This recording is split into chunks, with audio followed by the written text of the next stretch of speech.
And we'll give it 2 more minutes till showtime.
Board meeting for Monday, July 27th.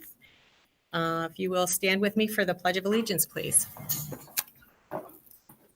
I pledge allegiance to the flag of the United States of America and to the republic for which it stands, one nation, under God, indivisible, with liberty and justice for all. All right. Ms. Munger, can we have a roll call, please? Everyone is present.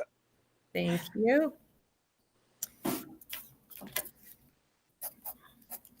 All right. With the assistance of Brian from our tech department, we have some audience participation tonight.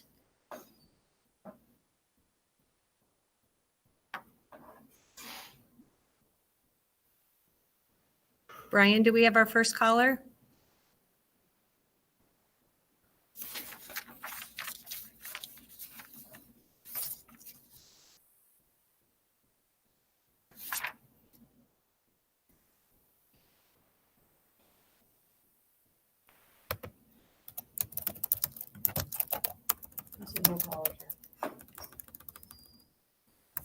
Okay, no callers yet. What time were they directed to call in?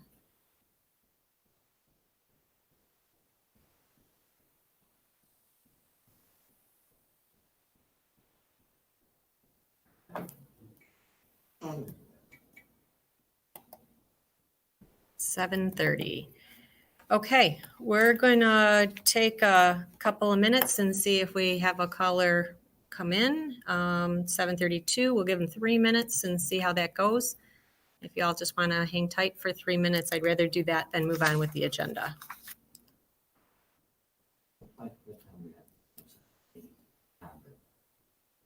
It says what?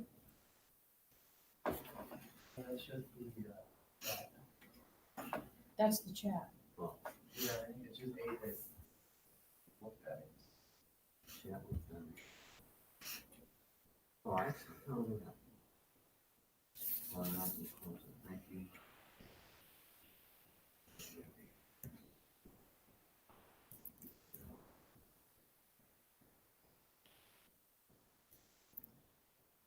We had a significant number of callers. I think you all saw that in communications earlier today. So we're looking at, I believe, 17 or 18 callers. So somebody should call in quickly, right, Joe?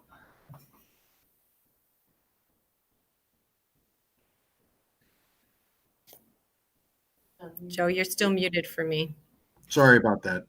It's all right. Yeah, this has clearly got to be a technical issue. There was a number of people that wanted to comment, and I have to believe that that's in association with, the Safe Schools reopening. Mm-hmm. So I could, I have a list of names and contacts. I would be happy to call and if nothing else, put them on speakerphone and, we could go in that direction. I don't want anyone to miss out on an opportunity to Right. comment.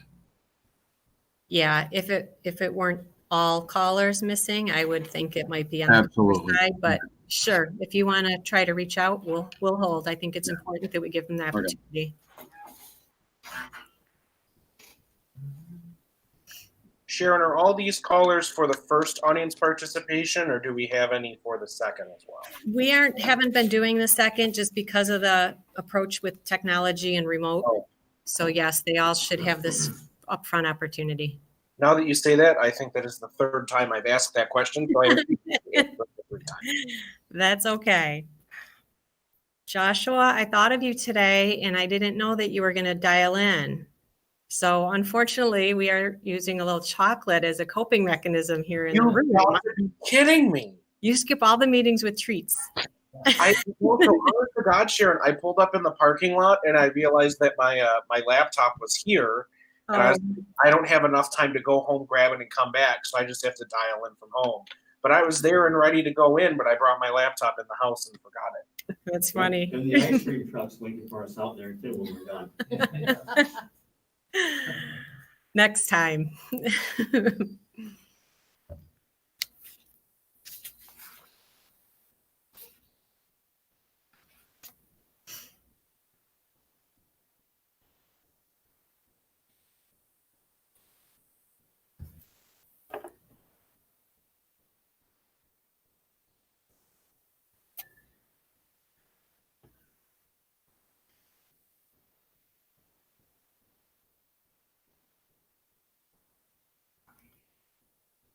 And I'm just going to remind us all periodically for the people that might actually be YouTube viewing that the quietness right now is intentional. We're trying to get a hold of some of the callers that wanted to speak during audience participation.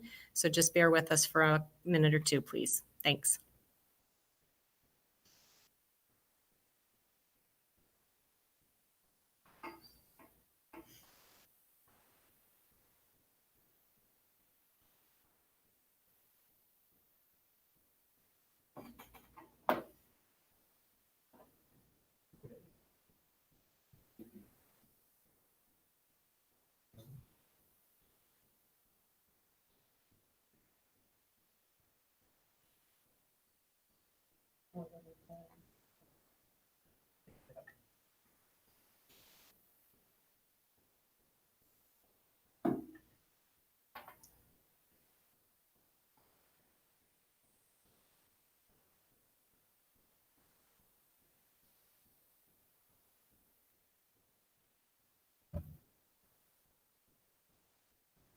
Okay, we're still working on figuring out what the particular issue is here.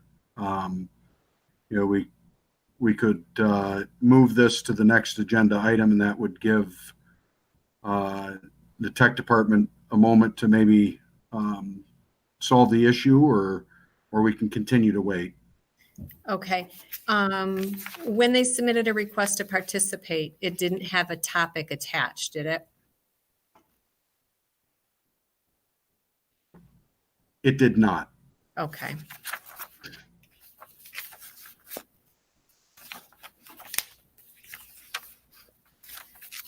All right, we're going to give it 3 minutes. At 7:40, we will adjust to the consent agenda and then backtrack to audience participation.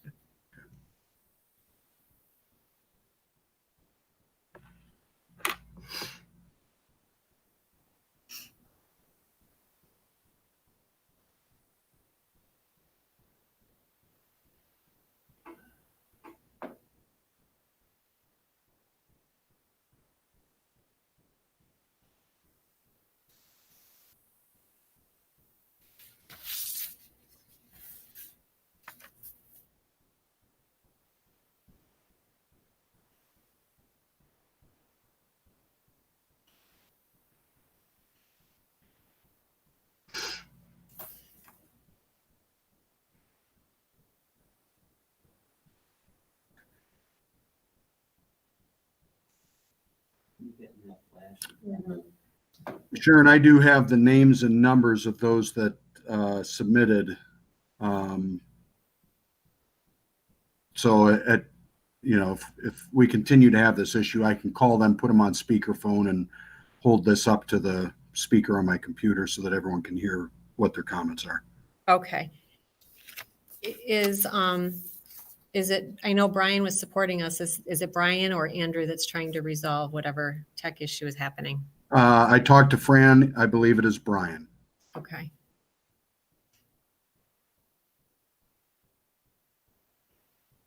Brian, is that right? Who's administrator LSPS?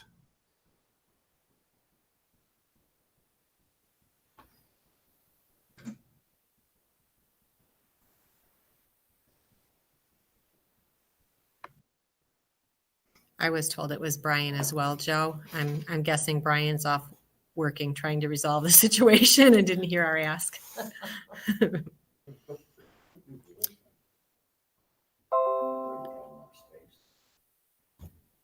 Okay, Good. That's a Joe, good suggestion. if you would go ahead and make a call to one of the requesters. What else?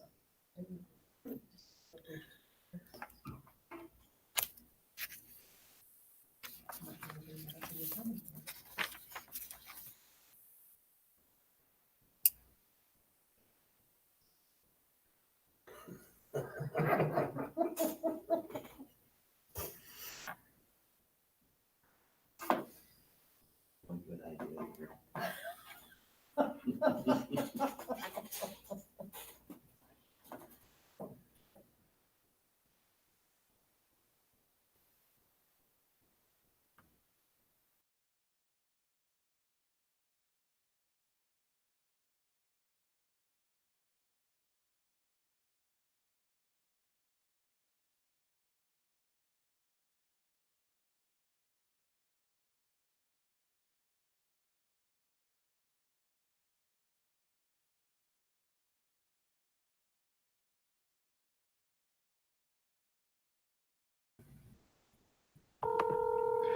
So I should probably say to anyone out there listening that if your phone is ringing, please pick it up. Right, thank you. So far, they're going all to voicemail. All right. We'll try another. Okay. Can you guys hear the phone ringing? Yes. All right.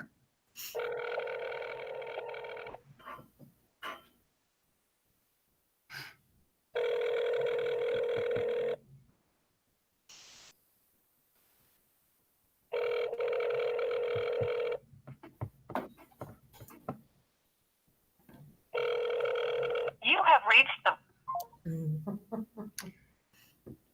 See how this is going to go. Unless they're trying to phone in and that's why it's going to voicemail.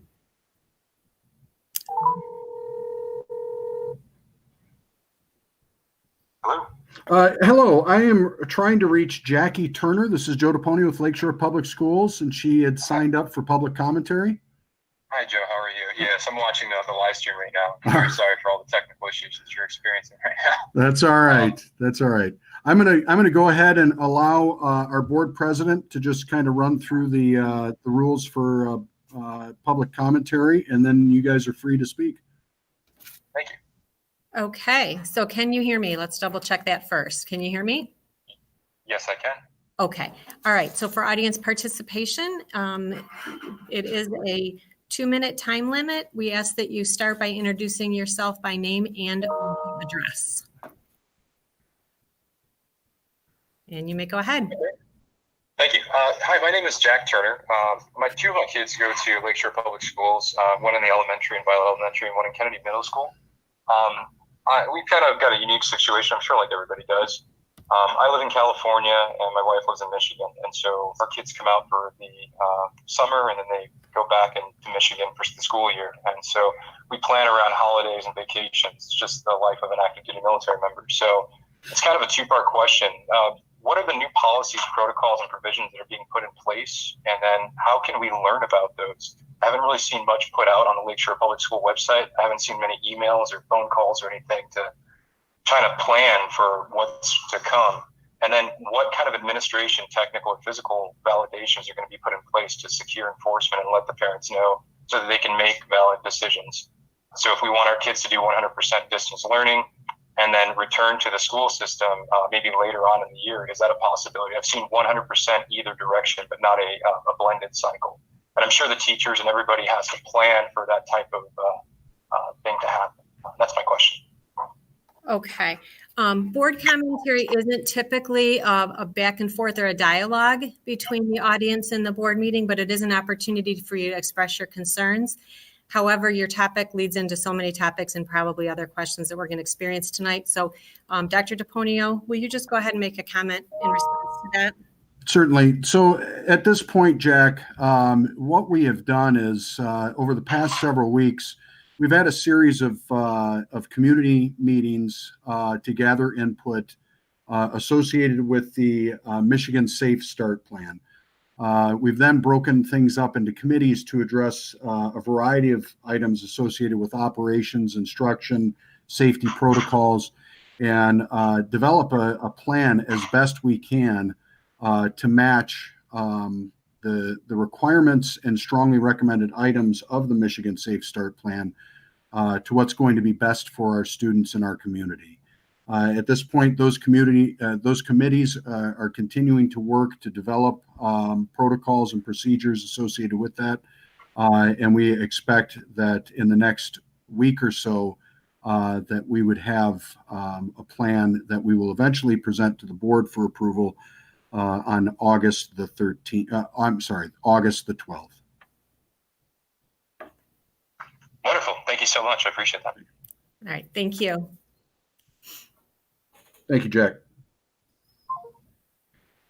All right, we'll go to our next caller here.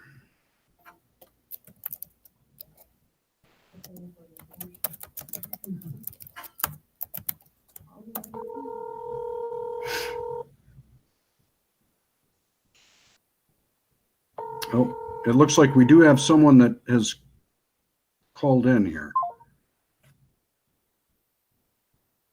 I just saw a phone number pop up that joined. 586 ends in 76. We did see that pop up. Brian, did you receive a call? Do we have somebody calling in for audience participation that can hear me? Phone number ending in 76. I can hear you. Okay. My internet is going out, so I'm a little spotty. Okay. So for audience participation, we are limited to 2 minutes. Someone that is. And Sorry, I'm trying to mute my computer as well. okay. So 2 minutes for audience participation, and please state your full name and address to begin. My name is Jessica Shornack. I am a parent at Viola Elementary School. My address is 23200 Port Street. I would just like to thank Lakeshore and Dr. DePonio and Rochelle for allowing parents to serve on the committees that have been formed to help with reopening the schools. It's been incredibly reassuring to at least have a seat at the table and be a part of the conversation. It has really helped a lot of people that I know to be able to just to have a little bit of a say and to know that our voices are being heard. So just want to say thank you. I appreciate that. Your voices are being heard, but your voices are also being greatly appreciated. So thank you very much for participating.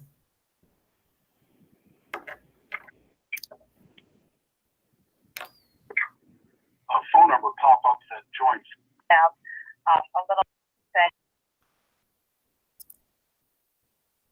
All right. I don't see another one that has popped up. Joe, did you?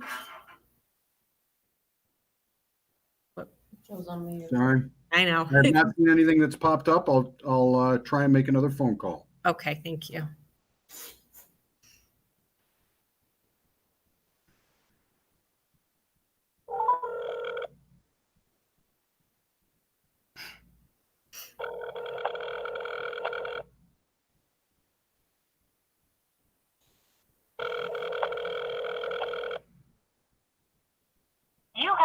the voice.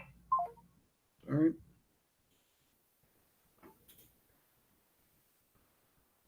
We'll try another.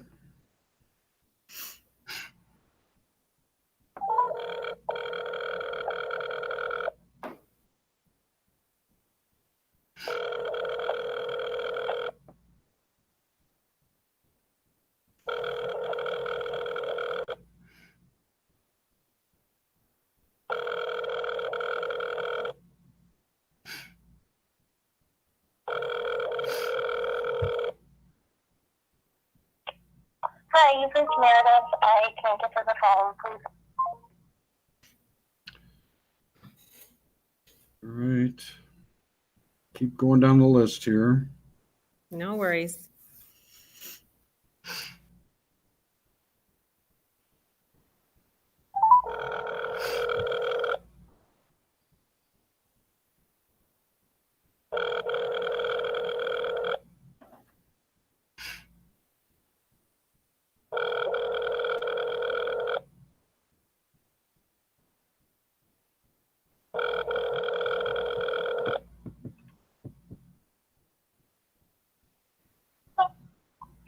Hello, Stephanie.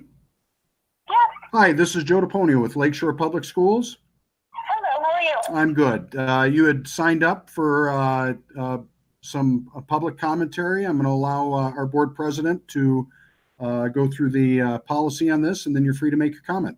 Okay. I was just trying to listen in. I didn't really have any questions or comments. I just kind of trying to see what was going on. All right. All right. So you have no comment to make? No. Okay. All right. Thank you. All right. All right. Bye-bye. Okay.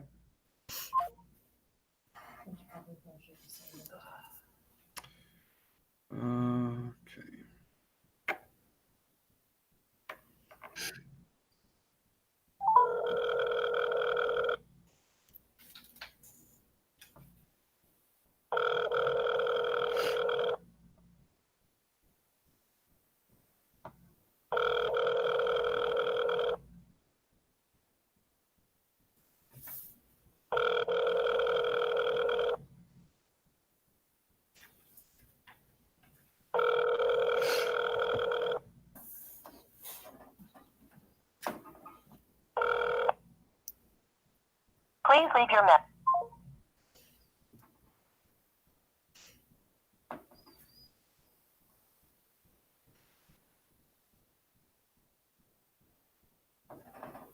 Your call has been forwarded to an automated voice message.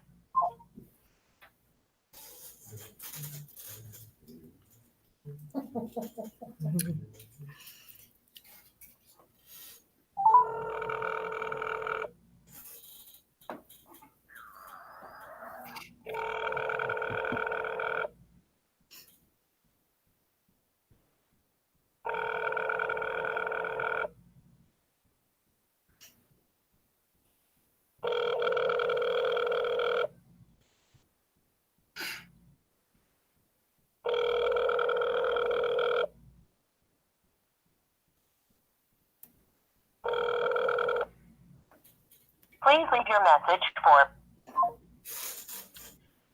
Okie dokie. All right, that was one page. We have a couple more. We have 5 more to go through, and then we'll be done with the list that I have. Okay.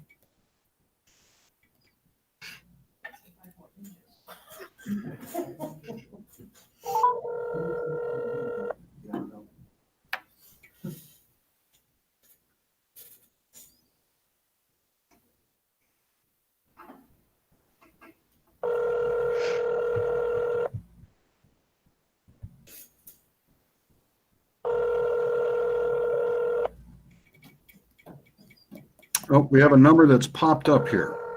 Right. Let's see if your call answers before I. Please leave your. Okay, so the person that just joined the meeting ending with phone number 42, are you here for audience participation? You're currently muted, but if you unmute, can you let me know if you're here for audience participation? Phone number ending with 42.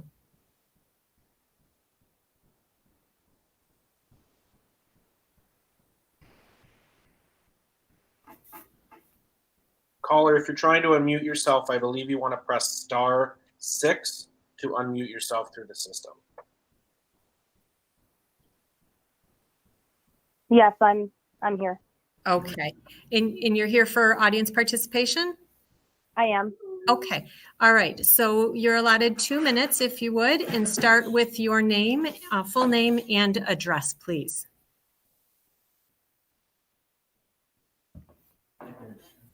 I think we lost her. And looks like we did lose that caller.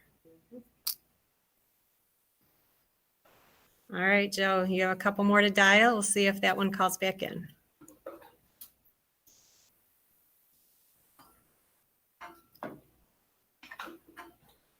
Hi, this is Joe DePonio with Lakeshore Public Schools. You had signed up for public commentary? Yes. All right. I'm going to allow our board president to read you the board policy on public commentary, and then away you go.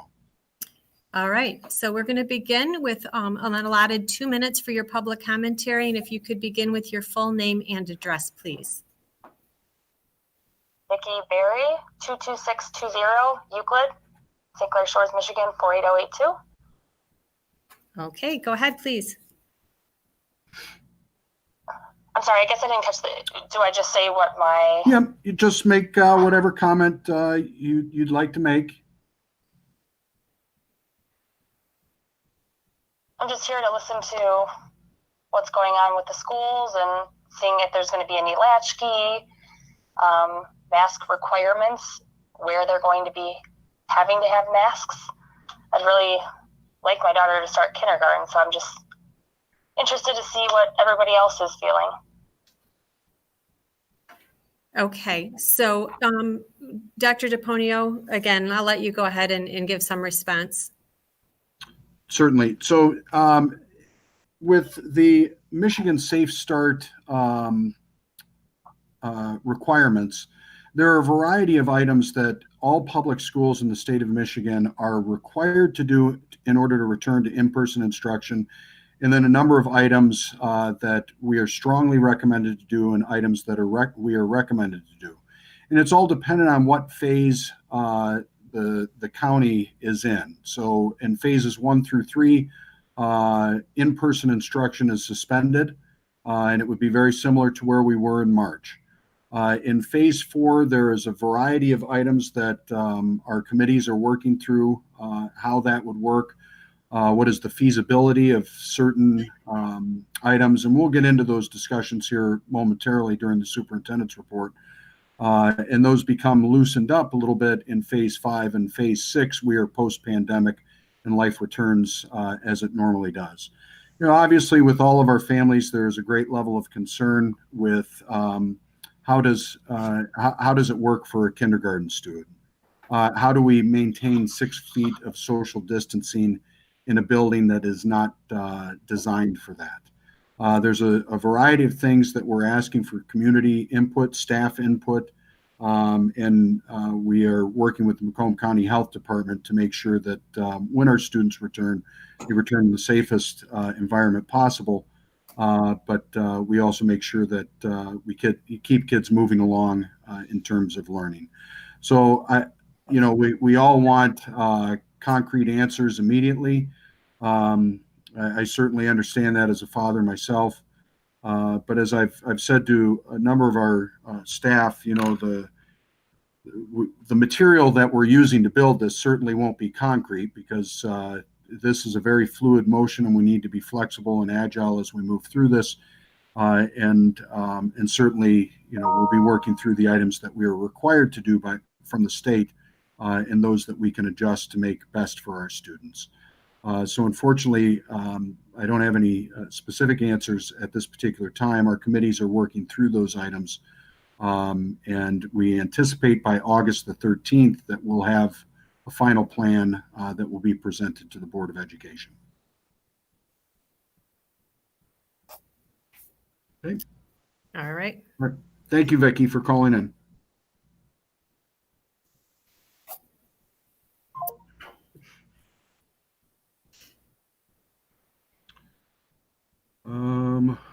Okay, I have 2 more numbers that we'll go through here. Okay.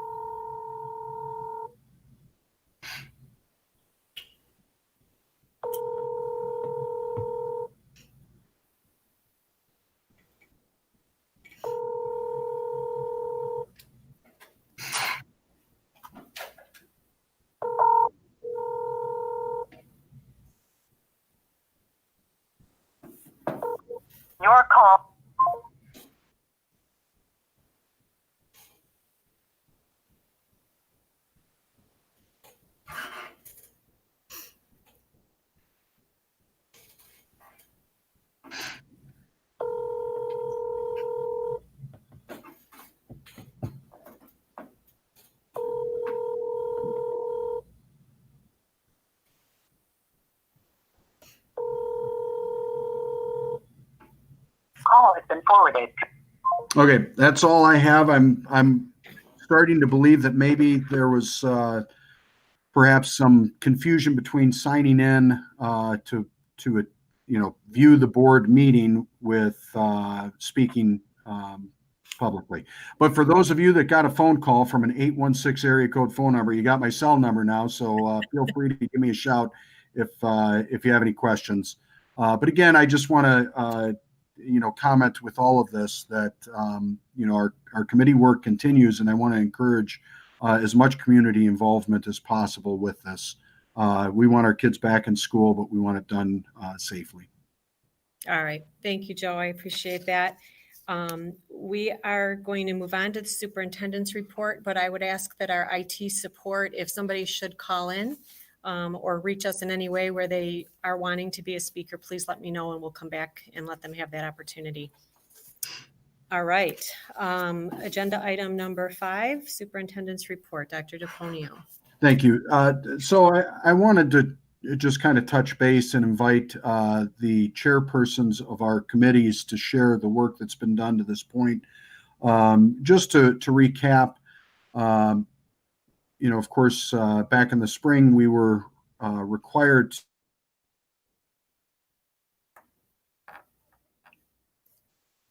to submit to the state a continuity of learning plan that would describe how we would move forward in our learning while we were shut down. And I commend our staff, our students, our families for making the best of a very challenging situation. But as we move forward, and of course, everyone knows the challenges that we face. Everyone knows the pressure that I think everybody is feeling, and certainly public schools are no different. We've asked for community input. We've asked for staff input. We want to get an idea of the best ideas that our people can come up with, and make sure that when we return to school, that we protect our students and our staff as best we can from the spread of this virus. And in the meantime, we make the learning environment as best as we possibly can. This is exceptionally challenging. Of course, in all of our lives, I don't think anyone has seen a situation similar to this. There are so many moving parts. There's a tremendous amount of conflict.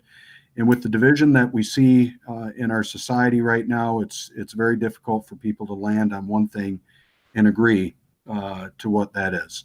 Our guidance comes from the Macomb County Health Department. Tomorrow we anticipate receiving their recommendations for reopening of schools, what it will look like if there's confirmed cases, what it will look like in terms of quarantine, what we have to do if a student has a fever. There will be a variety of items that we will be supplied with tomorrow to Macomb County that's going to give our committees even more to consider. And of course, as I mentioned earlier in this, during the phone calls, that we plan on presenting to the board on Wednesday, August the 12th, a final plan for the board's approval. And when that is submitted, you can be rest assured that it will have the input of our community and the consideration of what is going to be the best learning environment for our students and what is going to provide our students with the safest environment, and perhaps equally important, what is going to protect our staff who might be the most vulnerable of people that could be impacted by this. And so shortly before, it was right around the 4th of July, we received from the governor's Michigan Safe Start Committee, their recommendations. And that moved into the county, and the county began to work on that. Over the course of the past several weeks, we had a series of community discussions out at the pavilion at the Adult Ed building.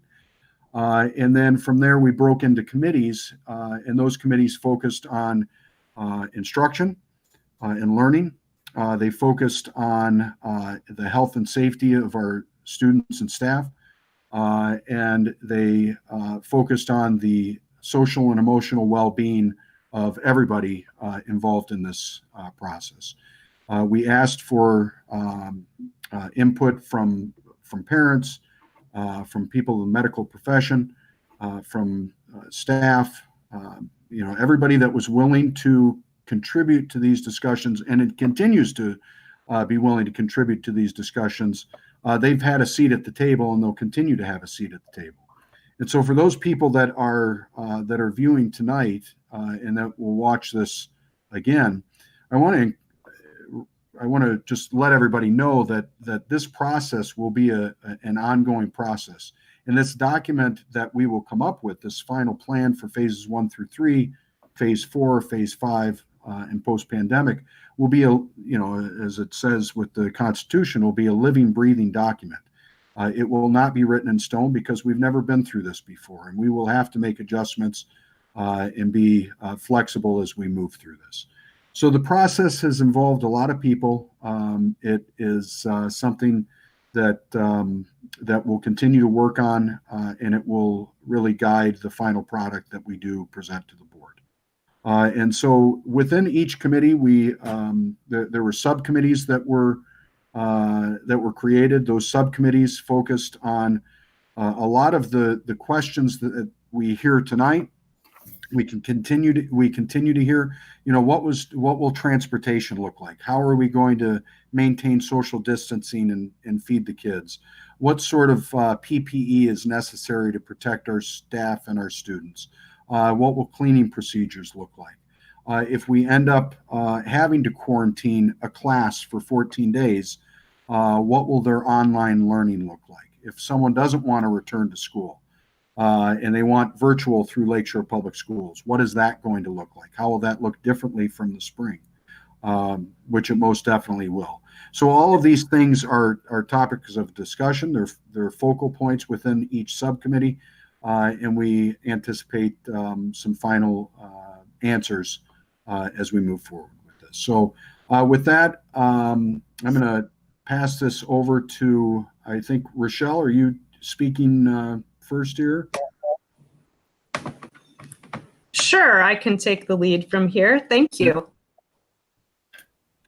Good evening. The committee chairs that led this work or are leading the people actually doing most of the work are Dr. George Lewis, who is overseeing health and safety, Lori Farr and Mr. Richard Pop, who are overseeing social and emotional wellness, and I am overseeing the teaching and learning. We really want to give a sincere appreciation to the committee members and wanted to just acknowledge for everyone to see the type of participation. So 176 members are participating in this creation of the My Safe Start recommendation. That represents 69 parents. Out of those parents, we have a clinical psychologist, PTO leaders, registered nurses, social workers, teachers who are teaching in other districts. We have 66 of our Lakeshore teaching staff. We have 4 custodians and bus drivers, 13 support staff, 10 secretaries, and 14 administrators and board members. And I'm sure the community can appreciate that each one of these groups brings its own unique perspective that is making the work that much better to hear all of those voices and considerations.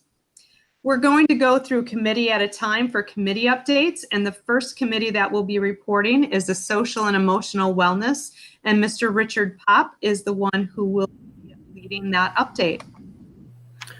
Thank you so much. I'd just like to say first and foremost, and I'm sure I speak for all of the committee chairs, the passion that has come from each member of the groups has been just astounding. The love and care for the community and kids has just poured out, and their work has just been unbelievable. So I just wanted to make sure and preface it with that. Our subcommittees are communication, Rebecca Calapi, who is a parent, and Tasha Candela, a teacher, were co-chairs for that. The screening tools, Allison Bushaw, a teacher, and Catherine Rudd, a parent. And staff guidelines and trainings, Ed Ballar and Matt Barranca. And then crisis management, Allison Moore and Mario Lalios. Again, phenomenal work out of them. And I'm going to share some of the key points that we came up with We'll continue to go through. Again, as Dr. DePonio had mentioned, it's a very fluid document. With whatever comes tomorrow, we will probably end up making some modifications to what we have now and are ready to do so.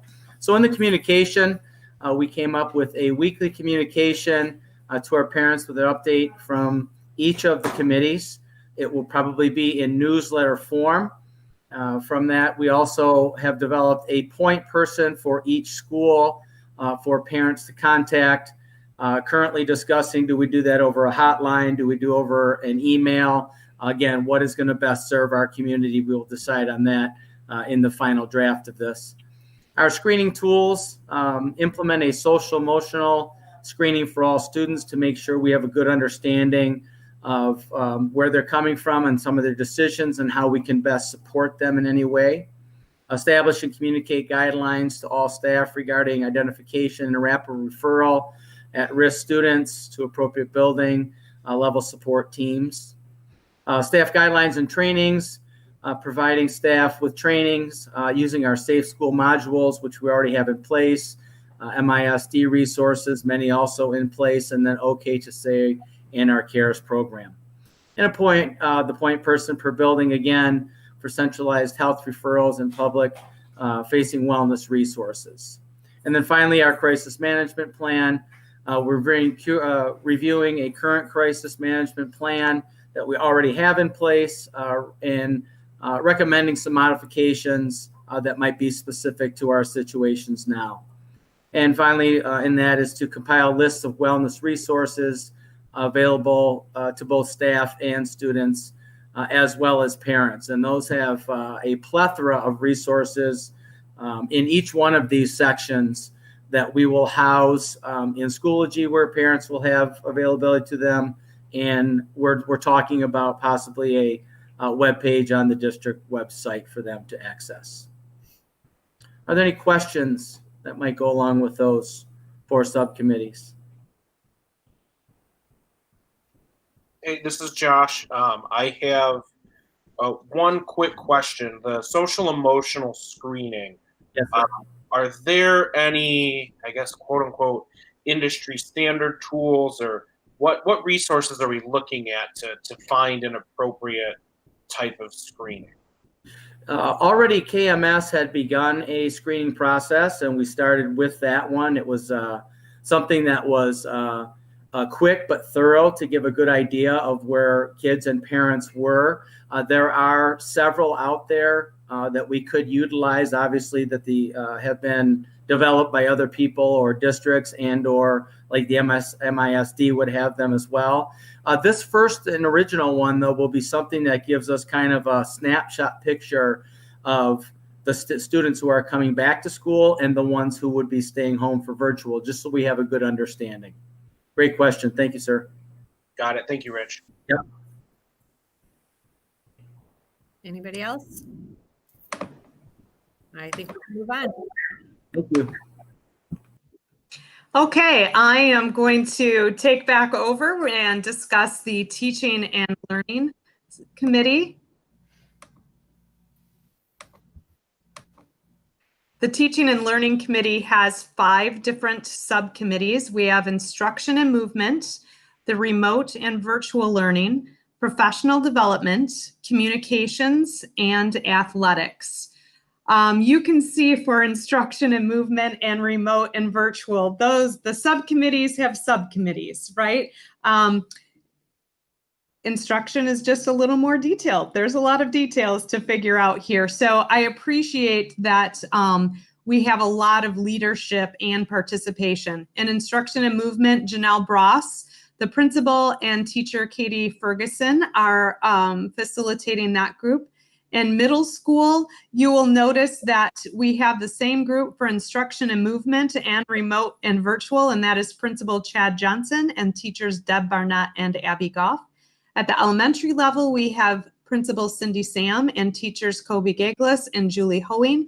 And then for Instruction and Movement, we felt it was really important that kindergarten has its own unique considerations. And so we separated them even further, and kindergarten teachers Christine Colling and Tish Sheets are coordinating that effort.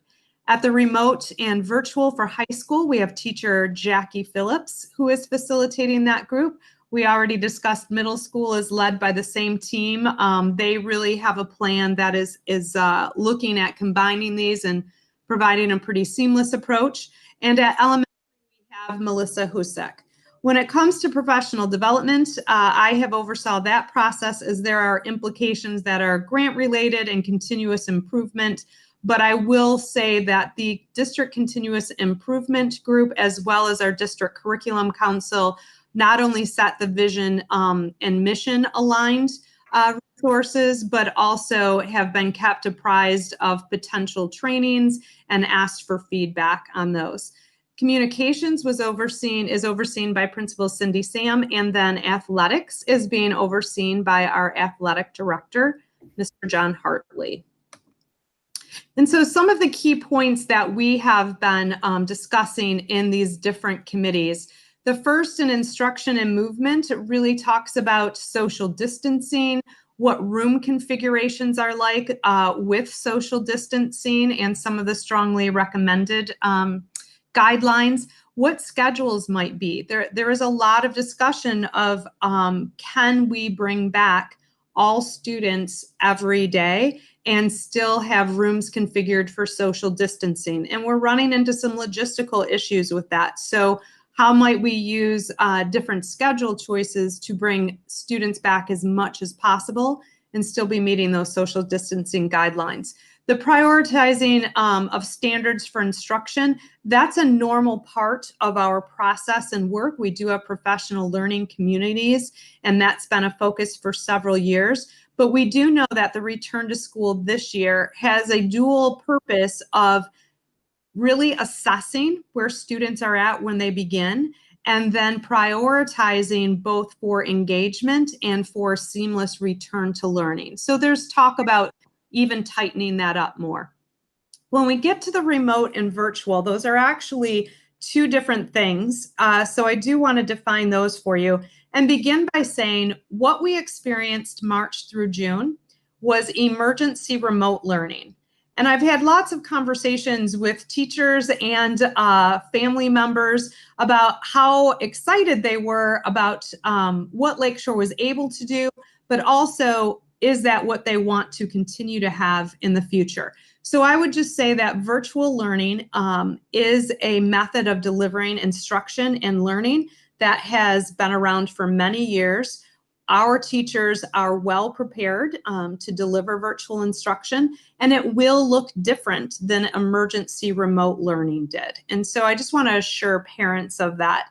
One of the things that parents gave a lot of feedback and teachers agreed is that we need more uniformity in our systems, so how we use our learning management systems, our transitions between grade levels and building, what virtual instruction looks like when buildings are open, how we do assessments virtually, do our processes for multi-tiered systems of support. Do we have those in place that they can be done virtually, or do we need to look at maybe making some changes to those?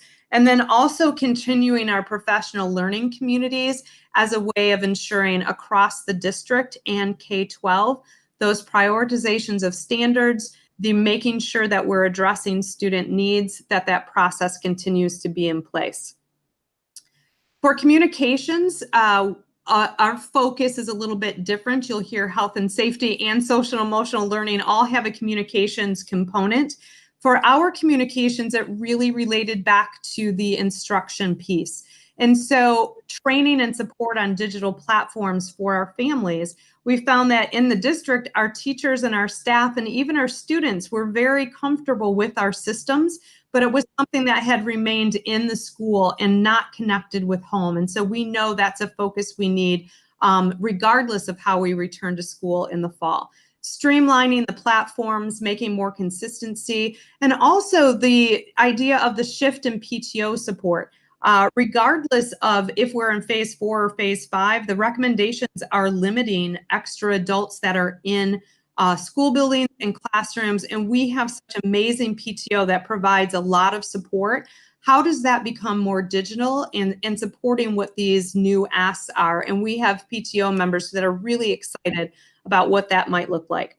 As far as athletic goes, currently we are using safety protocols for practice that are aligned to the state and health department's best guidance, as well as what MHSAA has already delivered.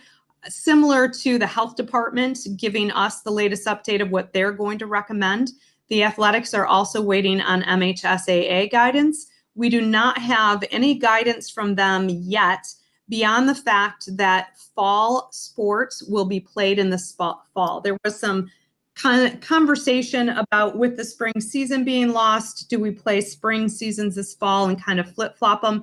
So the only guidance we've received for sure is that that will not happen.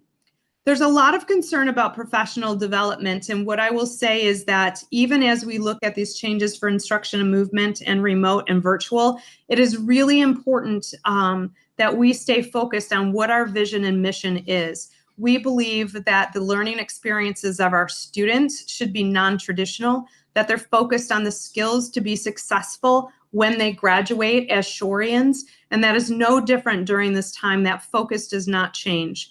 Our transitions have been partnered with Communications by Design, and we will continue to partner with them through this next year. We are using our district professional development days for instructional time. We are able to use 6 of those this year. We have already planned the beginning of the year for there to be training for all teachers and time on building remote learning plans, with the idea being by November, those will be in place to last kind of throughout the year in partnership. We also will continue to provide instructional coaching. So we have virtual coaching that is available for all teachers Monday through Friday, 8 to 4, with instructional coaches that they are familiar with. At the elementary and middle school level, we have district instructional coaches that are able to assist our teachers not only in good instructional practice, but also with the tech tools and really being that background solving the problems so that teachers can focus on how to use technology to deliver instructional experiences instead of all their time using a tool. So that is what we have as an update for what our committee has been focusing on and working hard to making best recommendations. All right, I do have a question, just a little bit of a backstep in more of a generality. So we have 176 people involved in the various committees. And I get that it's July. I understand that people have been through a really difficult few months. It's summertime and people tend to want to do different things at this time of year. Just out of gratitude, can you give me an idea of how many hours these 176 people have contributed to our cause? Wow. So I will let the other 2 committees address theirs, but here's what I will tell you about the teaching and learning committees. We took about 8 days to let people express their interest. Dr. Lewis had sent out a survey. We mass sent it out through School Messenger and through social media, gathered those and divided them up, gave about less than 48 hours notice for teaching and learning of when our first committee would be, had them choose what subcommittee they were interested in. 1 day later, had them in subcommittees with people willing to chair it. Most committees were meeting daily for a minimum of an hour. And in between those daily meetings had kind of marching orders of this is the next thing we're looking at. So when you come to the meeting, be prepared to have the conversation around this, and then giving supporting documentation and part of the conversation. And so each individual at this point has given at least 15 to 20 hours, and that's probably on the low side of it just for teaching and learning. And I would say very reflective of that was the social emotional group. And the other thing, and I'm sure this happened with the other groups as well, is there would be pairs or 3 or 4 people who would then meet on their own to do some comparisons. So I would venture to say close to 20, 25 hours at a minimum people have put in And again, that's just what we know of. On the sidebar things, they were also doing things because they came prepared all the time, because we would also have whole committee meetings as well. Okay, thank you very much. I just know that it's an enormous task between our starting line when we received direction from the state and the so-called finish line, and with a constantly moving target. So just want to, restate repeatedly that we are super grateful for all the people that have stepped up to help us make 2021 the best school year that we can for our students. And can I just say that most of the committee members are not serving on only one subcommittee. So as my days are filled with going to 5 different committee meetings, the same people, parents, teachers, interventionists, are coordinating themselves through these same meetings, right? To the point that we had to stagger all of our meetings because so many people were just interested in the work and seeing how it is connected. So grateful, and thank you, Ms. Bartle, for addressing that, because certainly just so grateful for our community to do that, especially during this time. Everyone's tired from the spring, and yet here they are. Exactly. All right. Anybody else with questions or comments? Okay, Mr. Ziegler. Yeah, go ahead. Rochelle, is there any kind of assessment for students who may have fell behind? And should I mute mine? No, I am muted. I can't make the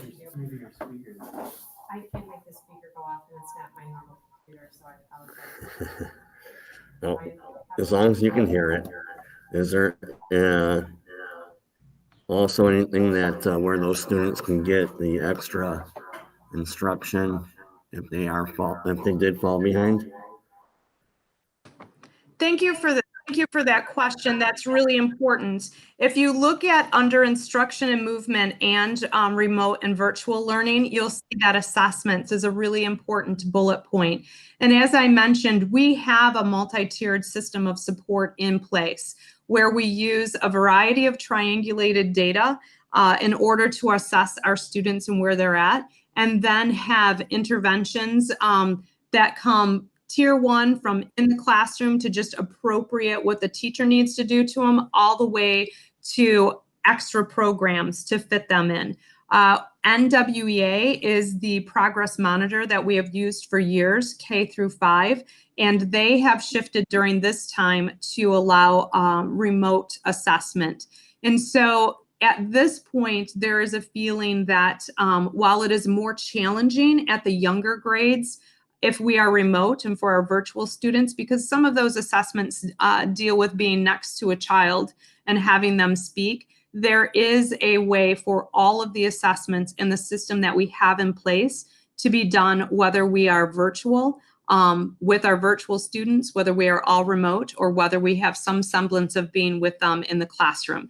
And I will just say that all of us agree that the return to school in whatever form it is, the social and emotional well-being of our students, the relationship building, those reconnections that have to happen between teacher and student and between the classroom and the students themselves, and then assessing to the point that we're comfortable with where we need to begin with instruction, but not so much time spent on assessment that our kids return to school and all they're doing is taking tests. And we're working really hard to find that balance. And I believe that we have the staff that knows how to do that, as well as the tools. Okay. All right. Question for Mr. Densler. I expected as much, Josh. I can't believe you were the third one. You should know by now. So thanks for the information and for the hard work, Rochelle, and of course all these committees. My question is around when I'm looking at the instruction and movement bucket and subcommittee and the remote and virtual bucket and subcommittee. And I think you might have mentioned in your introduction that the middle school particularly is kind of working this angle. But there's some interplay between those two sections. Of course, even if we were to, be able to go back to, complete full instruction, there are still going to be some students wanting a pure virtual environment. And more than likely, if we are able to open up, there is a potential that, that instruction itself may be some type of hybrid or blended model. So how are we looking at almost the space between those two, and how are we addressing how they may work together? Yeah, I appreciate that question, John, because that is an ongoing conversation. Who is the virtual teacher? And more importantly, the plans require us to be able to shift at any time to being remote, which being remote means none of us are reporting to the buildings, right? Virtual means parents are making that choice. And so in both the instruction and movement and the remote and virtual, one of the first crossovers is what is the uniformity of classrooms, whether you are meeting students in the building or they are virtual, and if we have to pivot to remote. And that begins with our learning management systems and shifting our instruction to weekly agendas and having that shared between whether students are in the classroom or they are virtual. And so that's just one example of the crossover. You will find in all of these committees, as health and safety is discussing masks and how we move through hallways, that certainly affects instruction and movement, whether we're remote or we're virtual. Same thing if we are assessing for social and emotional, how does that impact prioritizing of standards and what we're doing with instructions for our students? And maybe a positivity project is way more of a focus in how are we doing writing and reading and even math within that context. So those are certainly the conversations. These are not, as I mentioned, standalone committees. The other thing that I want to point out is that one of the things we did to organize this, in keeping with our best practices for the district, is that all 160, I don't remember, 7 or 9 members of the committee were invited to join a Schoology group, and we're able to have our community members or our parents join us in that. And that is where we are keeping all of our agendas, all of our meeting notes, our subcommittees, as well as our committee meetings are recorded on Google Meet or Zoom, and then those are posted. So people that have logistical issues with the timing of meetings, or people who are trying to use this crosswork, we are being as open and transparent and welcoming for all of this. So you will find there are people that are on cross committees, but also that they will go back and look at the notes or what are they thinking. Did I answer enough of the question, Josh? Yes, you did. Thank you. You're welcome. All right, Mr. Ziegler, please. Rochelle, do we have anything for the parapros and the educational support staff for more training in the seesaw and the Schoology? Would that be benefit, just in case we have to go back to the remote and virtual? That is also a great question. Thank you. And here's one of the things I will tell you. The quick answer is yes, but I also want to address the fact that we did that from the first week that we were forced to go remote. We identified those areas, our specialist teachers, our staff, that more of the support staff, and with our partners CBD, that first week we were off, we re-offered introductory trainings for Seesaw, for Schoology, how you do remote meets. So there's a lot of our interventionist and Title I support staff that had already worked together, especially because during emergency remote learning, they weren't as connected as they will be if we go to remote learning this fall. They used that time to build recommendations as well as some more expertise. So certainly that's where we have the instructional coaches to help them with that. But we pivoted and provided that day one back in March when we were asked to go remote. Thank you. All right, Mr. Conling, go ahead, please. Thank you. And Rochelle, you kind of just answered this in a way, but I've heard concerns of the types of learning management systems and and remote learning opportunity software that other districts are looking at. So if you could maybe give a quick overview of some of the programs that we are considering using, especially as we talk about streamlining those. So we are not looking at adding a bunch. We are in a really different position than many of the districts were in having adopted K-12 Schoology. This will be our 4th year, and then Seesaw as an official adoption for an instructional learning space for K2 2 years ago. We are really looking at developing how those go together. It's something we hadn't held very tight. So from the beginning, there was the expectation that weekly agendas, that how you maneuver through those, that getting parents connected to Schoology, that was always the goal, but it wasn't something that we had as a hard, fast requirement. We were working with our staff that this was a huge transition and working with them where they were at to move forward. And so we will continue to have invest in the management systems we already have in those systems and go deeper with those and use those better. Most districts in the county as well as the state are choosing, do we do Google Classroom? Do we do Schoology? Those are really the 2 biggest, especially in our area.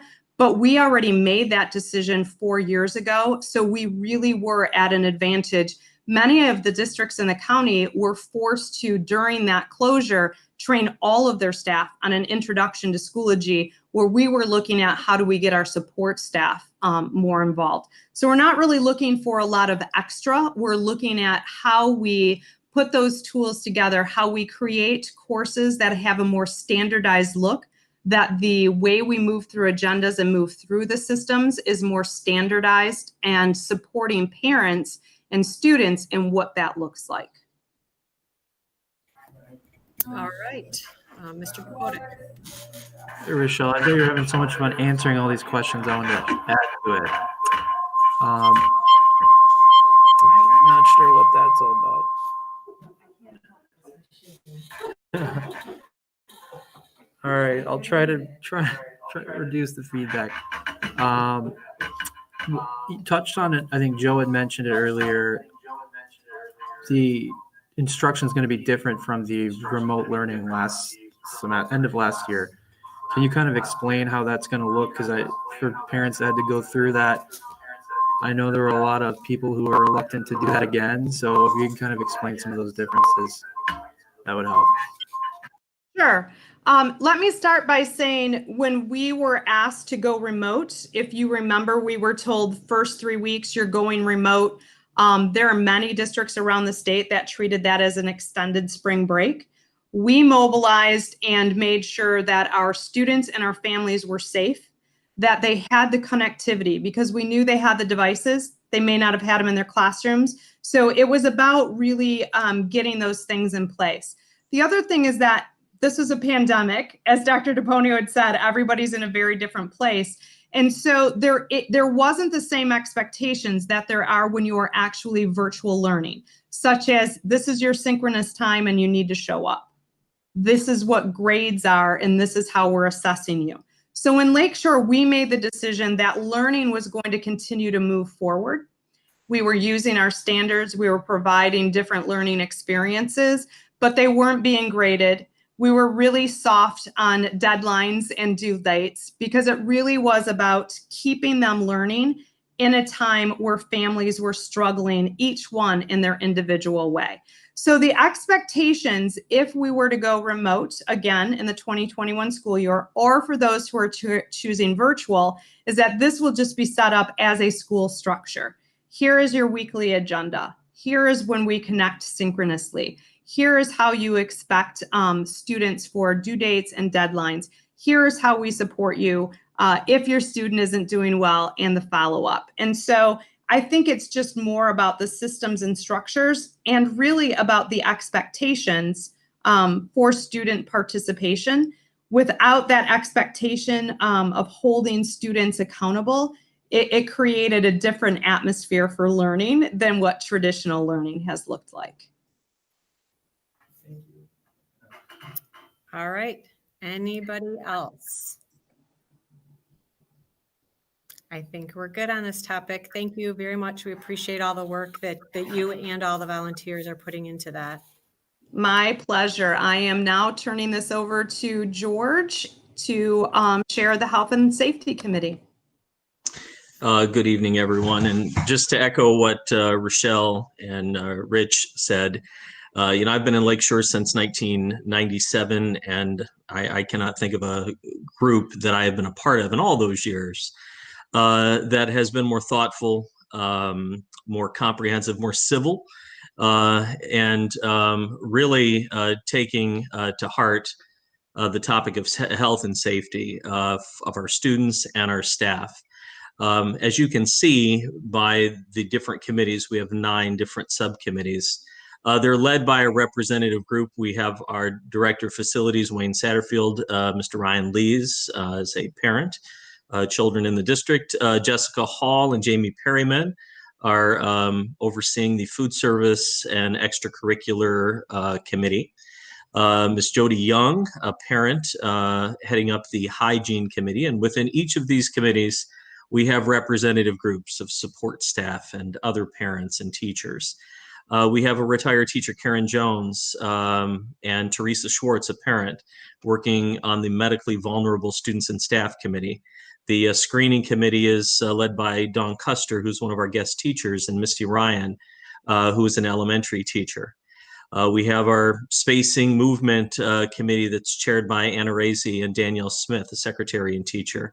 And then dealing with testing and dealing with positive cases, we have a member of our support staff, Carol Harwick, and Shannon Kettlehut, who's an admin support staff member.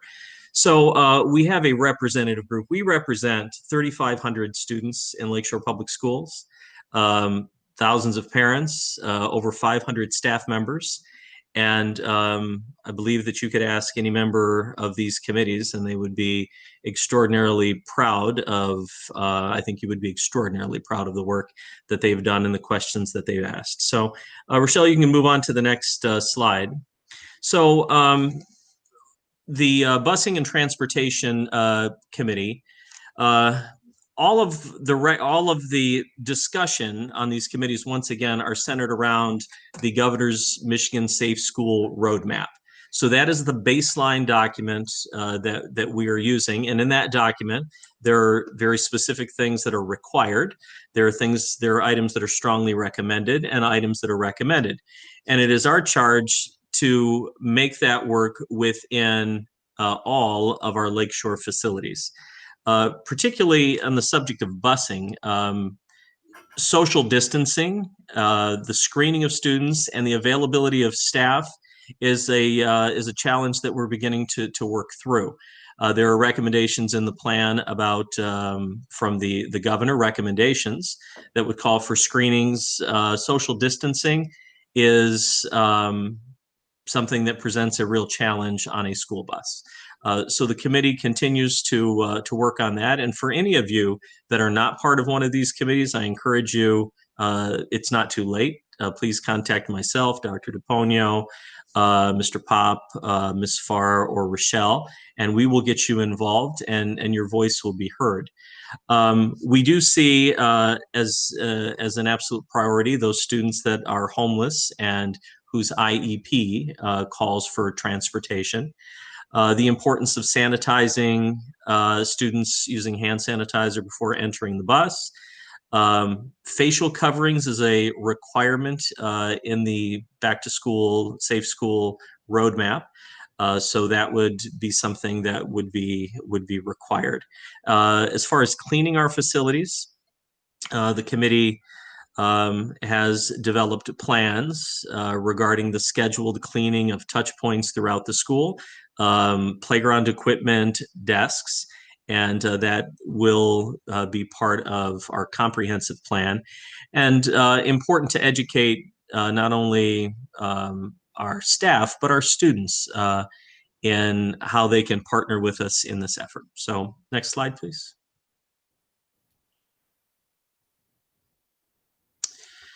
Our Food Service Gatherings and Extracurricular Activity Committee, looking at utilizing all space within our building and outside of our buildings for student lunches. Students at the elementary level eating outside in classrooms and other available areas. To minimize traffic within the hallway, that meals would be delivered to elementary students. Secondary students would follow a similar protocol in that we would utilize space throughout the building and outside the building for lunch. There are efforts that are being made and processes that will be in place to streamline the ordering of meals. Parents will be able to order meals in advance at home. Students themselves will be able to log in the morning and select their lunch so that our food service department are able to prepare those and safely get them to the classrooms. We, of course, will continue the weekly pickup of meals at Lakeshore High School. We're looking at scheduling recess. It's extraordinarily important, as every parent and educator knows, that our elementary kids have an opportunity to be kids and to be able to play. So that is a priority where we will look to schedule recesses, which will allow kids to stay within the same cohort, but to be able to enjoy one of the very best parts of the day for them.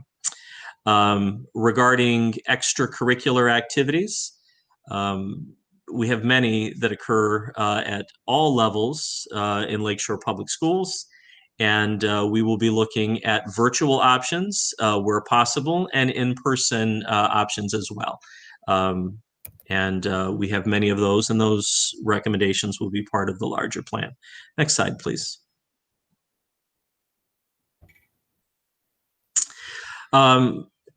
When we're dealing with hygiene, as we know, hand washing has become part of the new normal. Important to educate students on proper techniques there. Scheduling hand washing throughout the day. We have procured hand sanitizer that will be available throughout the building at entry points so that students are practicing good hygiene.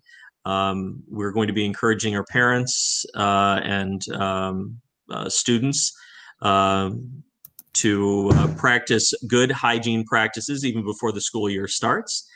We're looking at restricting the use of shared materials and lockers wherever possible to minimize those touch points.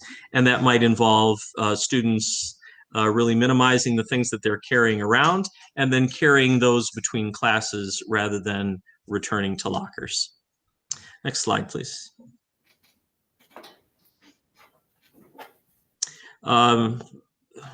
Extraordinarily important priority. Those students and staff that are medically vulnerable, we continue to look at spaces throughout our buildings where we might provide alternative learning areas as appropriate for students, respecting social distancing, providing PPE, and the district has acquired a significant amount of PPE. We would be ready to move forward today if school had started today with appropriate protective equipment.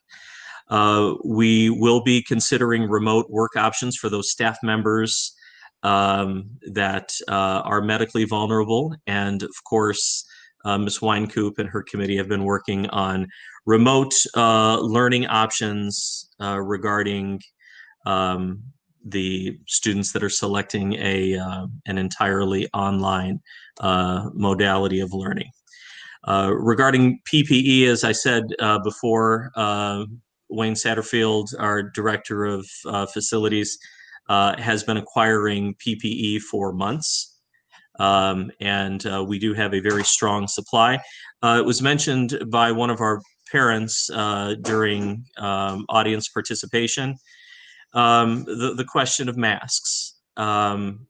The health department will, as Dr. Ponyo said, will be releasing their very specific recommendations, but we have heard that from the health department informally that face coverings would include face shields, plastic face shields.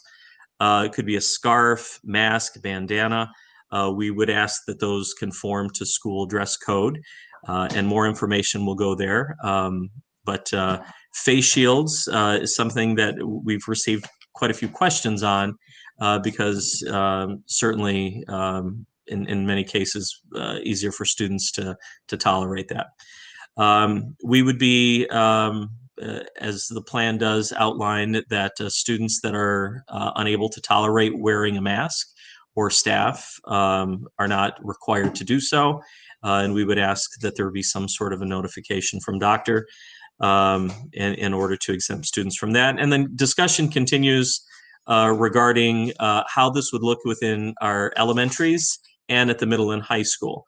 It is a requirement in the Michigan Safe Schools Roadmap that students in grades 6 through 12 wear facial coverings. K-5, that there is not a firm requirement there. It is something that is recommended, certainly when students are traveling in the hallways and in common areas. So our conversation continues there. Next slide, please, Rochelle. Regarding screening students, staff, and guests, and once again, this is one of our new normals.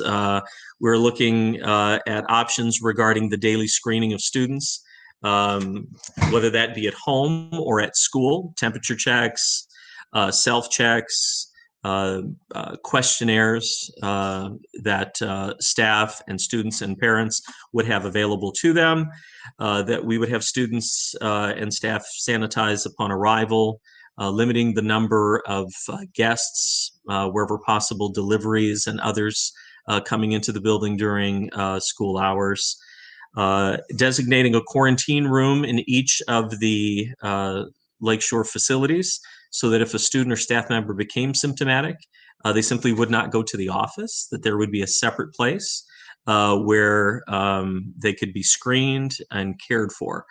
And we're looking at a plan to add some certified medical assistants to the Lakeshore Public Schools staff to help our staff and students who develop symptoms and keep them safe. Next slide, please. Mr.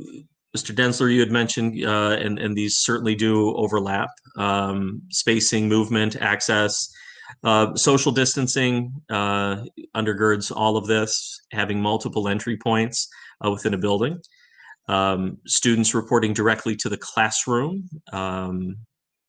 and we will have buildings. Every building has its unique arrival and dismissal protocols, so some of these things will be individualized to buildings. Having waiting areas for students at the end of the day. If you've been in offices before, offices at the end of the day can be busy. So having a place where students could be cared for while they're waiting for their parents or ride to pick them up. I mentioned earlier, kids carrying their belongings, bathroom breaks, and utilizing every space. We are examining every space within our buildings and in other spaces in the district. Our adult and community education building, Taylor dorms, and North Lake Shores child care facilities. And then the testing protocols and what happens when a student or staff member tests positive. Much of this we are counting on the Macomb County Health Department to provide very specific guidance. But if a staff or student member were to become symptomatic during the day, they would be moved to a quarantine room. There are protocols that are in place to sanitize that classroom. We do have the capacity right now to completely sanitize every classroom space in all of our buildings every day. So that is in place, and that is something that we will be doing moving forward. And then we would log information within our PowerSchool system so that we are able to keep track and notify parents and staff of any students that were to develop symptoms so that we can keep an eye on them. Next slide. I believe that's it. Can I answer any questions?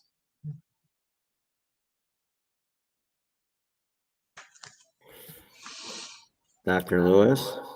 Yes, Mr. Ziegler. You were talking about adding a medical assistant. Mm-hmm.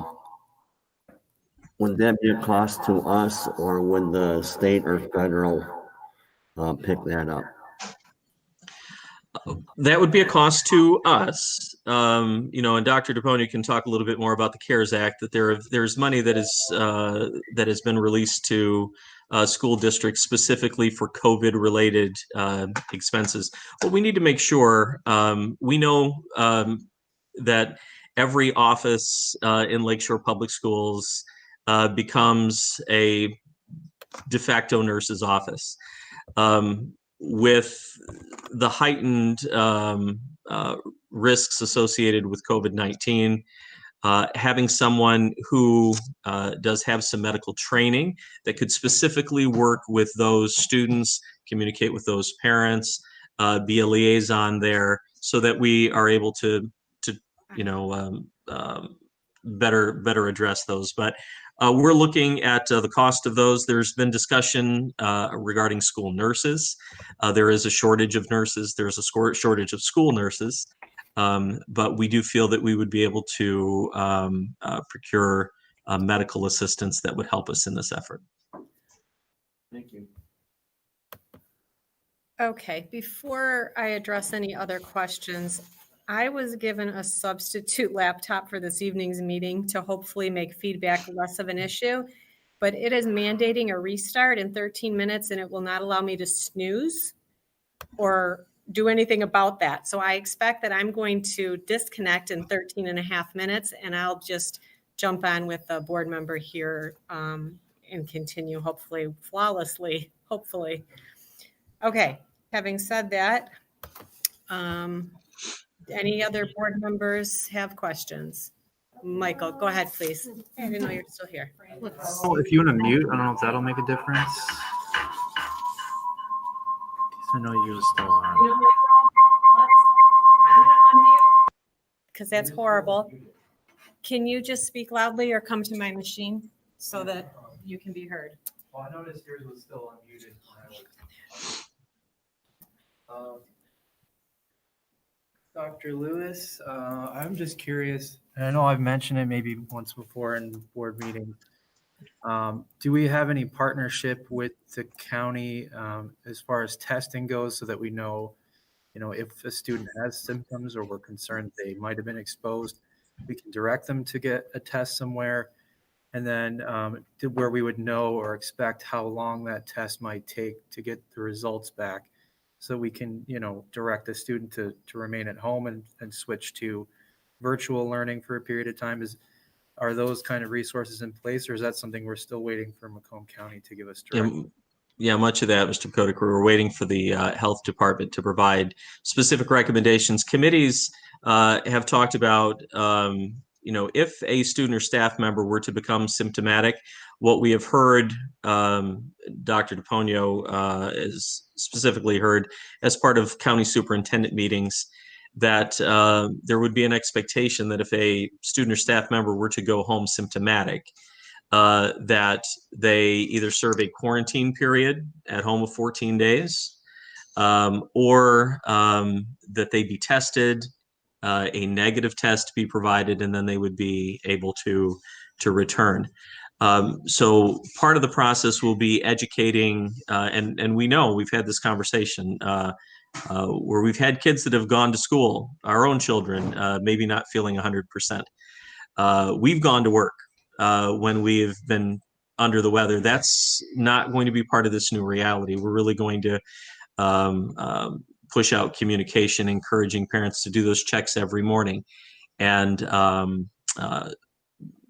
there is hope that would lessen the number of cases that we would have during the day. But we are awaiting that news from the health department.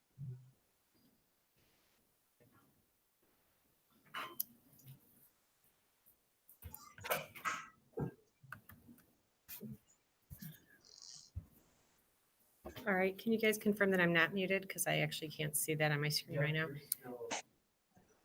I'm on. Okay, thank you. Any other questions? And I apologize, but I can't actually see the chat at the moment. So if Sue or Kurt, can you see if there's any chat requests for commentary from the board? We all clear? Okay. All right. I believe that we have wrapped up superintendent's report. Dr. DePonio, do you have anything you want to come back to? Sharon, I did receive an email from a parent that had reached out regarding calling in. So I have that number. Okay. Would you like me to go ahead and make that call, or? Yeah, now is fine. Thank you. You want to switch?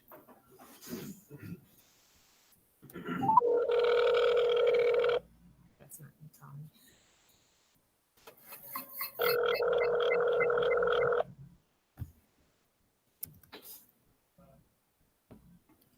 Please leave your message for.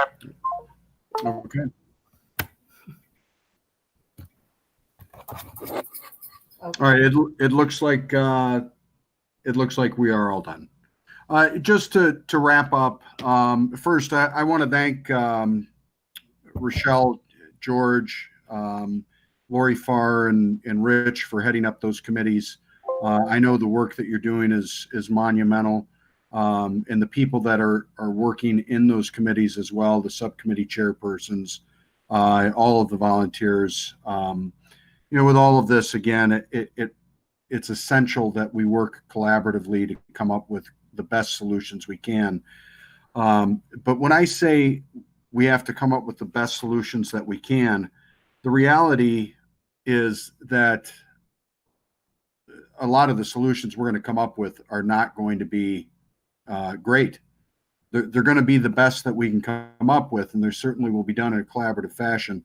But I read something today that it's heads you lose, tails you lose.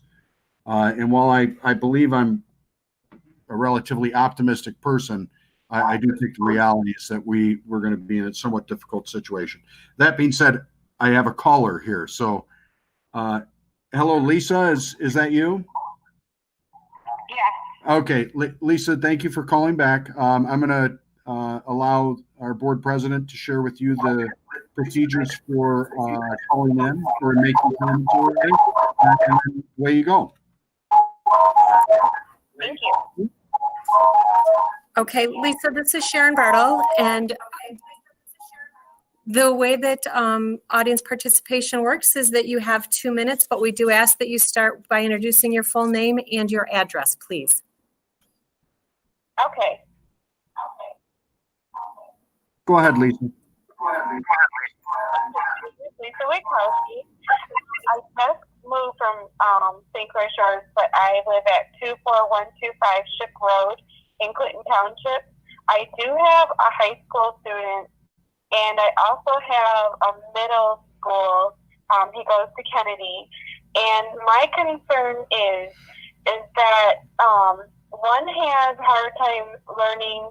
I hear you talk about the virtual classes, and he has a hard time learning like at home. He had a difficult time when this COVID stuff happened. My daughter has an underlying condition, and I have an underlying condition. So I think my concerns is what options would we have as parents, when we have underlying conditions, but we also have students that are having difficulties. Okay, anything else you'd like to share? No. Okay, all right. Thank you. Yep, thank you. Thank you for your comments. And so, again, kind of circling back to some of the items that we discussed. First, the emergency remote learning that was done in the spring will look very different from the online learning platform that we intend to roll out this coming school year.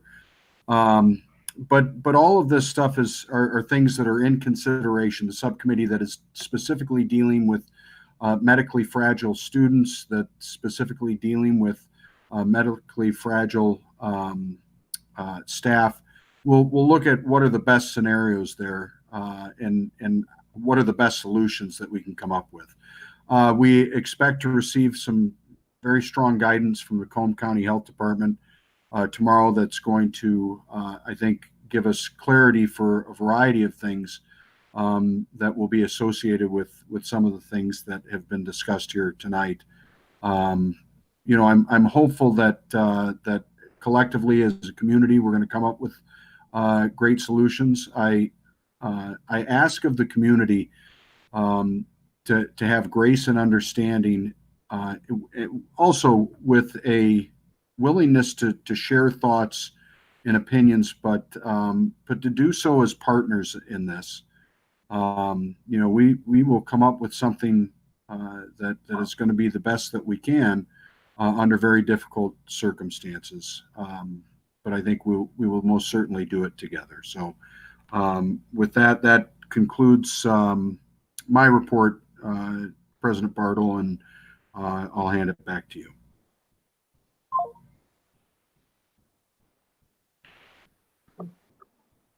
Okay, so we will move on to item number 6, the consent agenda. Can I get a motion to approve, please? So moved. Support. All right, motion by Mrs. Densler, supported by Mr. Bakotic. I'm DeLong. Pardon me? You said you called me Mrs. Densler and Mrs. DeLong. Okay, all right, so we have motion and a support. Does anybody have any questions or comments, concerns about the consent agenda? All right, there being none, Ms. Munger, can you do a roll call vote, please?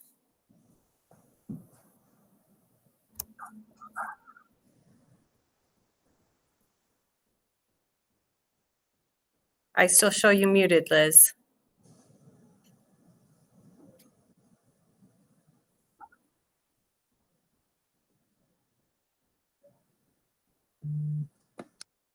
Control D maybe, if There the we go. keyboard's I not got it. working?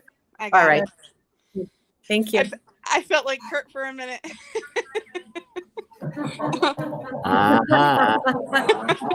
It happens. I'm smiling under this mask. Sorry. I'm like, I'm trying to do it. It's not working. All right. Mr. Bakotic. Aye. Mrs. Munger, aye. Mrs. Bartle. Aye. Mrs. DeLong. Aye. Mr. Ziegler.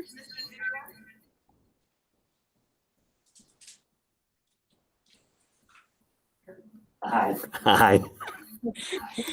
Mr. Colling. Aye. And Mr. Densler.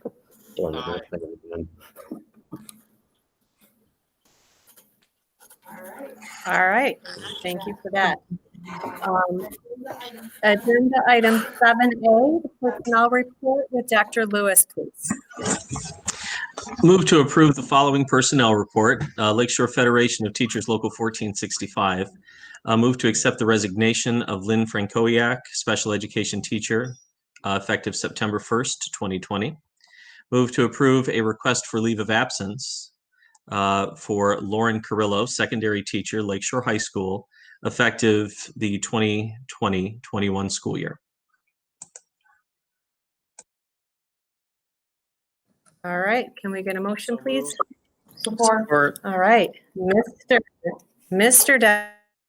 Densler with the motion and Mrs. DeLong for support. Any questions or comments? All right, there being none, Ms. Munger? Mrs. DeLong. Aye. Mrs. Colling. Mr. Colling. Aye. Mrs. Bartle. Aye. Mr. Bakotic. Aye. Mr. Ziegler. Aye. Mr. Densler. Aye. And Mrs. Munger, aye. All right. Okay, agenda item 7B, bid award drinking fountain replacement district-wide from the 2016 bond issue. Dr. DePonio. Thank you. Move to award the bid to replace drinking fountains district-wide to ML Shaner Construction in the amount of $168,700. All right, any comments or questions? Oh, good question. Mr. Ziegler asked if this includes the water bottle refill type style, or is it an old-fashioned regular fountain? No, these are reduced touch point water bottle filling water stations. Okay, which we are doing as part of the bond project, but could possibly be implemented based on guidelines for reopening. Certainly. Yeah. The usage could be impacted. Absolutely. Not the project. Okay. Yeah. All right. Okay. And I need a motion actually for the. So moved. Okay. Motion by Mrs. DeLong, supported by Mr. Bakotic. All right. Sorry about that. Any further comments or questions? Anybody outside? No. Okay. A roll call vote again, Ms. Munger. Mr. Bakotic. Aye. Mrs. Munger, aye. Mrs. Bartle. Aye. Mrs. DeLong. Mr. Ziegler. Mr. Aye. Colling. Aye. And Mr. Densler. Aye. All right.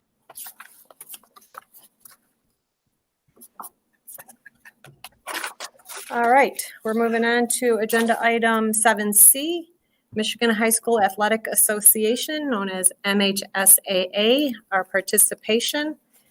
Dr. DePonio. Thank you. Move to approve Lakeshore High School and Kennedy Middle School participation in the Michigan High School Athletic Association for the year going from August 1st, 2020 through July 31st, 2021. All right, can we get a motion? So moved.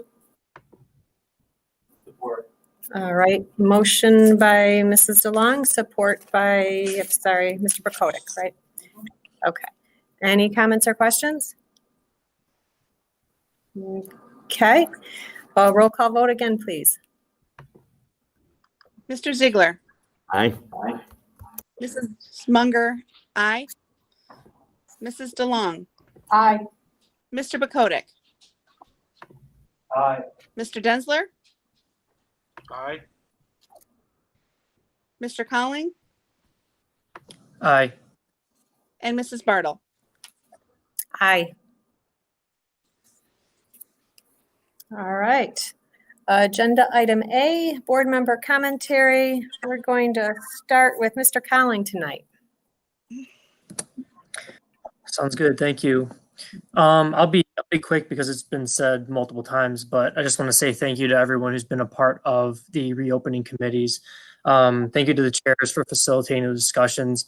I've been fortunate to be a part of a lot of the discussions around teaching and learning, as well as several of the subcommittees within that subcommittee.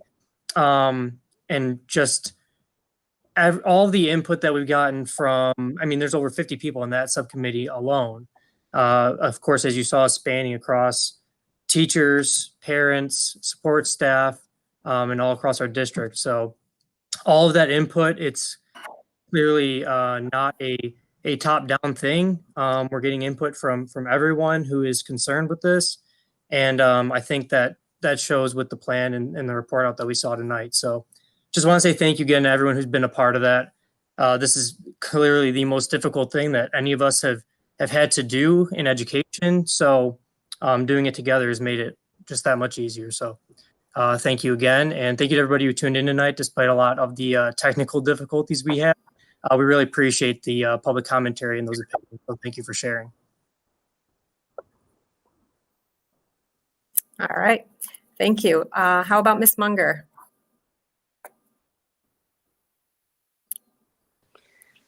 Okay, thank you. Again, just piggybacking off of that, the work that everyone's doing, for the committees to get us back up and running. Having input from families is wonderful, and I'm proud that we are doing that. Always Shorian proud. We are a Shorian nation and a Shorian family. I wanted to say, whether, let's be kind. Whether online is what you need to do, that's what you need to do. Sending kids back to school is what you want to do, then that's what you want to do. Every family will need to look at this for what's best for them. And I think everyone else that's out there just needs to let each family make their own decision. Again, it is going to be tough decisions. There are going to be things that people don't like, but they want to send their kids to school, but they don't like this one part. Well, you have to be positively flexible, and we will come out of this, and our kids are resilient and they are strong, and everything will work out the best that it can. And I know that our district is doing the best that they can to make sure that happens. Thanks. All right, thank you. Mr. Densler. Yeah. Again, I'll be brief and just quickly echo the appreciation that Liz and Dan have spoken out, and that all of us have, for the committee work and for folks that are volunteering a lot of their personal time in already a stressful situation. I also appreciate the folks that, called in and worked with us in spite of the technical difficulties to share their feedback.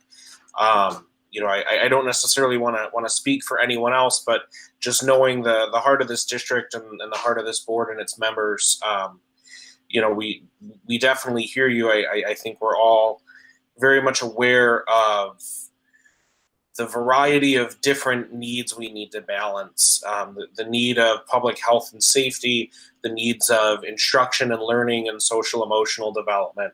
And so we're just very grateful for your feedback. We know that there are a lot of opinions around this, and there are a lot of questions around this, and we have a lot of questions around this.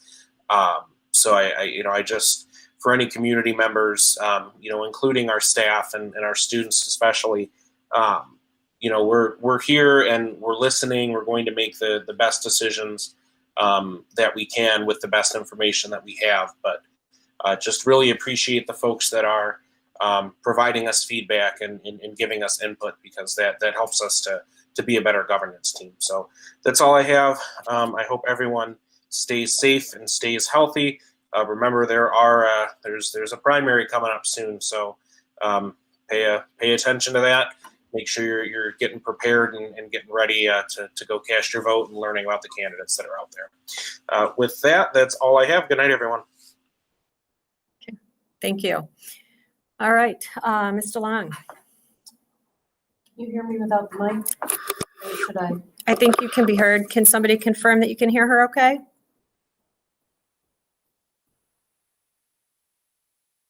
Okay. Okay, to get a feedback. I just want to say, thank you to all the community members and the teachers and the admin for these community programs. I think this is great. I know one parent who's on it, and in order, whether it's instruction, online, or a combination of both, we need the community support, and we need everyone to work together. And I feel we're doing that. As I've said before, I have heard nothing but good things in the community about all that Lakeshore has done for their graduates, all that they are continuing to do for this school year. So we just all need to practice a lot of patience and a lot of flexibility with this upcoming school year. It's going to look very different, but I know that we can all together make this happen for everybody and have everybody have a successful school year. With that, everybody still continue to stay safe and healthy, and I hope everybody enjoys the rest of their summer. Thank you. All right, Mr. Ziegler, if you want to just speak loudly, I'm sure we'll pick you up from here. I'll piggyback on everybody else. Thank you for the involvement of all the parents and the teachers, the staff. Again, like Liz says, we're Shorians and we are the best. That's going to help transition this school year much better with the involvement. And just a little shout out to Joe. Is it a possibility to do these board meetings in the auditorium with enough social distancing there? So right now. Joe, I'll let you answer that because he addressed it to you, but I know Kurt had. Go ahead. So right now we are limited indoors to gatherings of 10 or less. So at this point, we would not be permitted to hold larger indoor events. Okay, thank you. All right, Michael, you're up. Do you want me to come there, or should I just try to yell out loud? Joe, can you hear Michael? Can you hear me? Yes. Good? Okay. I'll talk a little louder than normal tonight, which isn't too hard for me. I just wanted to start out again echoing everybody else. That's amazing to see all the participation with the committees, and I'm proud to hear that, but not surprised because that is how we are at Lakeshore. I also want to kind of highlight, I think we're all on the same page. We all know that this school year, we've heard it from Joe. And normally he's really cheery, really excited, really raring to go, but he's a little guarded, I think, about how this year's going to go. Past, it's not going to have the same energy and excitement that I think we all come into the school year with, and it's certainly not going to be something that we're going to be able to predict. There's going to be a lot of changes. Hopefully we don't see too many, and hopefully we can make it through the school year without any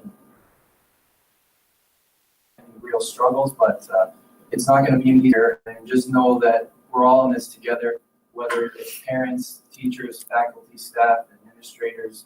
We're all going through this together, and we all have each other's back. We're all part of this community, and we're all along for this ride together. I also wanted to touch on one thing that I've been hearing a little bit in my own neighborhood, as well as online a little bit. One of the concerns, I think, is that some people aren't really sure what to do yet. I know we're going to address how we're going to what our back to school is going to be like in the fall at the next meeting. So I encourage everybody that wants to know what that's going to look like to tune in at that meeting. But if you're considering anything, whether it be coming back to school, doing something in between, or being virtual, Lakeshore is going to have what you need as far as your educational needs for your students, for your children. You don't need to go outside of the district. We'll be able to provide what you're looking for right here at home. And then the benefit is that you already know what you're going to get with Lakeshore as far as your education goes. And then when we do finally get through this pandemic and do return to normal, you can pick right up where we left off, and you don't have to reacclimate to a new setting. And that also goes without saying, the benefit being that you stay in our district, we also continue to get the funding as well. I know Joe probably would love to have a big sign up behind him at all times, flashing that message out there. But that's one consideration to keep in mind, and that's something people may not be aware of either. And then finally, I know I'm very excited about this. August 1st, we have our graduation ceremony. I know it took a little while to finally get the details hammered out, but it is up on the website now, and I believe also on social media. I'm very excited to be at the event. I'll be attending as many as I'm allowed to attend, even if I have to stand behind the fence and peek over for a few of them. So please, if you're nothing to do on a Sunday morning on August 1st, come online and check out our seniors and support them from a distance. I know they'll be very excited to do it. I'm very excited, so it'll be our family, friends, and community also watching and supporting them. So with that, thank you, everybody. Have a good rest of the summer and stay safe and healthy. All right, thank you.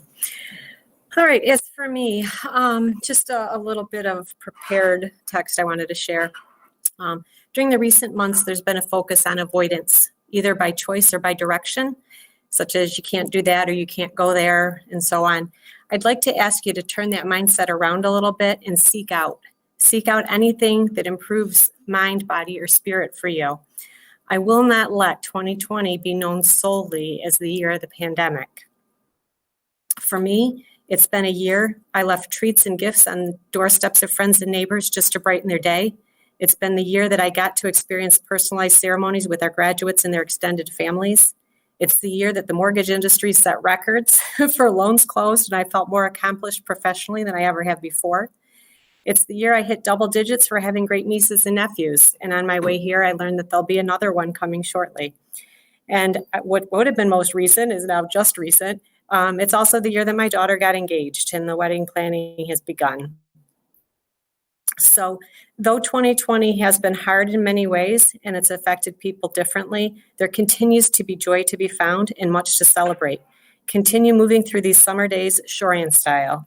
Let's continue to work together to give our students, families, and staff the best 2020-21 school year possible. Take care of yourself and those around you, and be kind. You are the reason that the Shorian community is so special. Your input is needed and appreciated, and I thank you for joining us tonight. And with that, I would take a motion to adjourn. So moved. Support. All right, Mrs. DeLong and Mr. Bakotic. All in favor? Aye. Thank you, everybody. Have a great evening. Bye-bye.